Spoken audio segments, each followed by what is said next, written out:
제45화 소돔과 고모라. 태호는 타고난 경찰이었다. 그가 비록 경찰서 형사과에서 잡범들과 씨름하느라 그의 재능을 발휘하지 못한 것뿐 어쩌면 그는 타고난 후각을 지닌 사람이었다. 그 후각은 아마도 잘못된 것에 대한 타고난 감각일 것이다. 식당에 걸린 액자가 삐뚤게 걸려있는 것을 예리하게 집어내는 사람처럼 말이다. 그가 하필의 일행과 헤어지고 소위 마트교에 도착했을 때 그가 제일 먼저 느낀 냄새는 재난 상황 같지 않은 평온함이었다. 처음에는 그러려니 어쩌면 그 전에 머물던 곳에서 줄 수 없는 안정감 때문이라고 생각했다. 그런데 하루 이틀 지나면서 태훈에게만 걸리는 뭔가가 자꾸만 눈에도 귀에도 거슬렸다. 집단 최면? 사람들은 교통사고 전문병원 8인실 같은 곳에서 침대나 매트를 깔고 잤고 공동 화장실과 공동 세면장을 쓰고 밥도 제한된 양을 받는다. 오후와 새벽에는 집회가 있고 나머지 시간에는 그저 누워 자거나 아니면 조용히 앉아서 멍 때리며 시간을 보낸다. 여기를 운영하는 주체는 사람들에게 특별히 뭔가를 해야 한다고 하지 않는다. 다만 그렇게 멍하게 앉아있던 사람들이 어느 시점이 되면 갑자기 열혈당원처럼 마트 일에 발벗고 나선다. 안 그런 경우에는 바이러스에 감염돼 시름시름 앓게 된다. 그러다가 대부분 어딘가로 옮겨지고 그러다가 자취를 감춘다. 아마 소각장으로 이동하는 것 같았다. 말로만 듣던 청동화로는 상징적으로 시신을 화장할 뿐 예전처럼 장엄한 화장의식을 태우는 여기 와서 본 적은 없었다. 여기서의 옵션은 두 가지다. 면역을 얻어 새로운 삶을 살거나 아니면 감염될 때를 기다리다 죽는 것이다. 극명하게 갈리는 두 운명에 대해서 사람들은 저항하지 않는다. 태우는 그것을 보면서 누구도 억압하지 않기 때문에 저항도 없다 라고 결론을 내렸다. 어떤 약을 쓰지도 않고 어떤 암시나 최면을 거는 것도 아닌데 사람들은 아무 저항 없이 자신들의 상황을 있는 그대로 받아들인다. 하지만 그건 태훈의 착각이었다. 여기는 실상 아주 정교하게 통제된 곳이었다. 태훈도 몇 번 큰 소리를 내며 싸우는 사람들을 보았다. 하지만 그때의 빌런이 같은 식의 싸움을 2번 이상 하는 것은 본 적이 없다. 처음에는 그들의 문제가 잘 해결돼서 그런 줄 알았다. 그런데 그게 아니었다. 그들은 아무도 모르게 조용히 사라지고 있었다. 이곳은 원 스트라이크 아웃 제도를 통해 통제되고 있었다. 그리고 사라지는 사람들의 대부분은 면역을 얻은 사람들이다. 면역을 얻은 사람들이 상대적으로 불만을 더 표출할 가능성이 크다. 특히 이곳은 사람들이 들어올 때 그들의 계좌 정보나 가지고 있는 물건들에 대해 아주 상세히 조사한다. 아마 마트의 세력들은 죽어가는 사람들의 재산을 무상으로 양도받고 있는지도 몰랐다. 서울과 경기를 제외한 나머지 한국은 아직도 자본주의로 돌아가고 있고 사유재산을 처분할 수 있는 시스템이 일부는 존재하고 있다.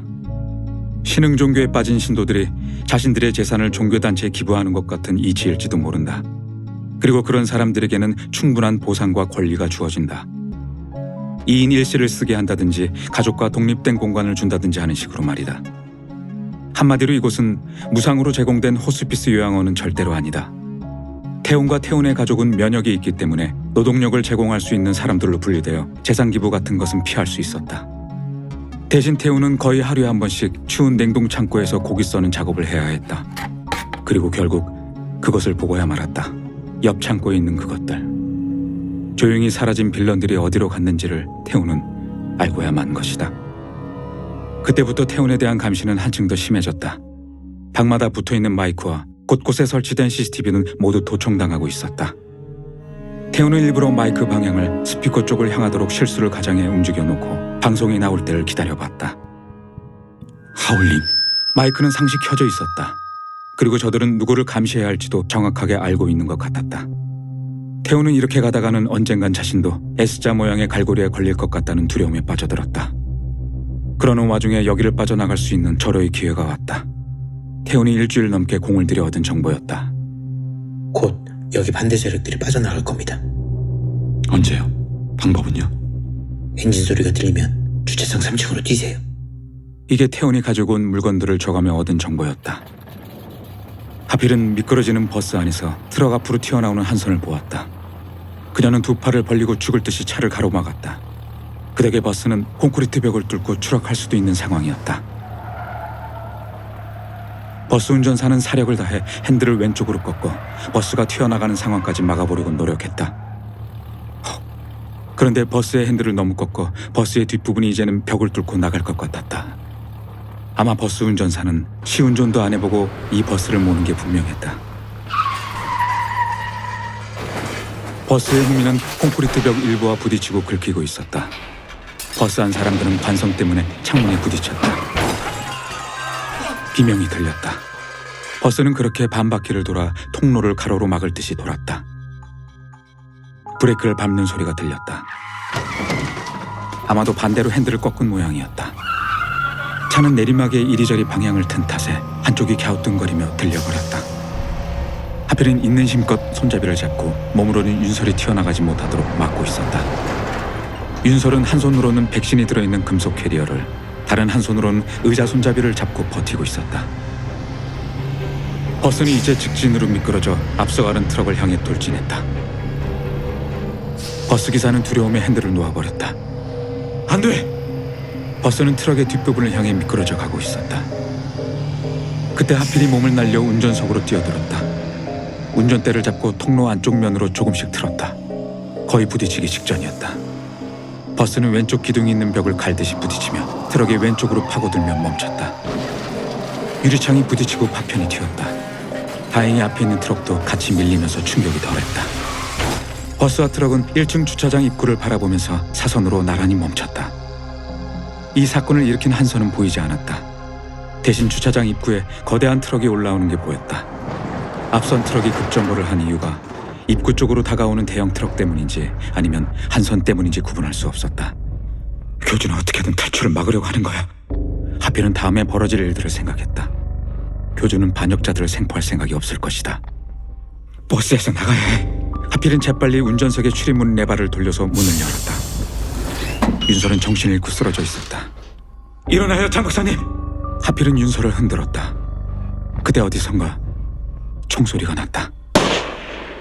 한선은 정준의 손을 붙잡고 트럭 위로 올라갔다. 규현은 그 와중에 핸드폰으로 촬영을 하고 있었다. 그리고 그때 석희는 저 멀리 총을 쏘고 있는 남자가 누구인지 알 수 있었다. 김철현. 하필은 김철현이 트럭 앞에 나타나 트럭 운전석 쪽으로 총을 쏘는 것을 보았다. 하필은 저놈이 한선을 쐈을 때 죽여버렸어야 했다는 후회가 밀려들었다. 그리고 또 다른 총성이 울렸다. 하필은 윤설과 함께 버스 옆으로 숨었다. 하필의 뒤에서 내린 반역자들이 총을 장전하면서 내렸다. 김철현이 총을 맞고 쓰러졌다. 석기는 트럭 안에 있던 총을 들어 김철현을 쐈다. 쓰러진 김철현에게 누군가 확인 사격을 했다. 그리고 바로 트럭과 트럭 사이에서 불길이 솟아올랐다. 바깥으로 뚫려 있었지만 지붕 때문에 올라가지 못한 검은 연기가 주차장에 자욱하게 퍼지기 시작했다. 하필은 윤설을 데리고 뒤로 빠졌다. 이미 저 앞에서는 교전이 시작됐다. 정준과 석희, 규현도 한선을 데리고 버스 쪽으로 올라왔다. 하지만 뒤쪽으로는 빠져나갈 수 있는 길이 보이지 않았다. 옥상으로! 하필은 윤설을 잡고 옥상으로 달렸다. 규현과 석희, 정준과 한선도 옥상을 향해 달려갔다. 권선실이 같이 담배를 피우던 두 남자와 함께 하필의 뒤를 따라 옥상으로 올라갔다. 옥상 주차장 쪽으로 틀기 직전 주차장 입구 쪽에서 큰 폭발음이 들렸다. 사람들이 주차장 쪽으로 쏟아져 나오는 게 보였다. 그때 하필이 눈에 헬기가 보였다. 그리고 그쪽으로 달려가는 교주와 비틀거리며 따라가는 창호가 보였다.